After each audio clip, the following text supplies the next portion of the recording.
చూసుకున్నట్లయితే మరొక అప్డేట్ అయితే ఇవ్వడం జరిగింది. వైన్ షాపులకు సంబంధించి పట్టణాల్లో స్మార్ట్ వైన్ షాపులు, పట్టణాల్లో స్మార్ట్ స్టోర్లు అయితే రాబోతున్నాయి. మద్యం సిండికేట్ల ఆధిపత్యానికి అడ్డుకట్ట వేసేందుకు జిల్లా స్థాయిలో కమిటీలు కూడా ఏర్పాటు చేయబోతూ ఉన్నారు. కొత్త మద్యం పాలసీలో గీత కార్మికులకు 10% రిజర్వేషన్లు అయితే ఇవ్వబోతున్నారన్నమాట.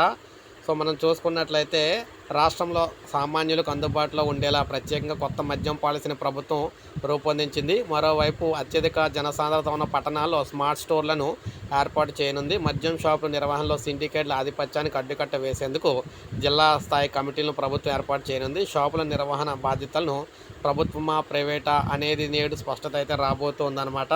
కొత్త మద్యం పాలసీపై కేంద్ర కేబినెట్లో అయితే చర్చించబోతున్నారు ఈరోజు. అయితే పట్టణాల్లో మాత్రం స్మార్ట్ స్టోర్లు అయితే ఏర్పాటు చేయబోతూ ఉన్నారన్నమాట. పట్టణాల్లో మాత్రం స్మార్ట్ స్టోర్లు అయితే వస్తాయని చెప్పేసి ప్రకటించడం అయితే జరిగింది. పట్టణాల్లో దీనికి సంబంధించి పెద్ద పెద్ద స్టోర్లు ఉంటాయి, మిగిలిన ప్రాంతాల్లో మామూలు స్టోర్లు అయితే ఉంటాయి. అయితే ఈ రోజే మనకు తెలబోతుంది ప్రభుత్వం నడుపుతుందా, ప్రైవేట్ వాళ్ళకి ఇస్తారా ఏంటి అనేది.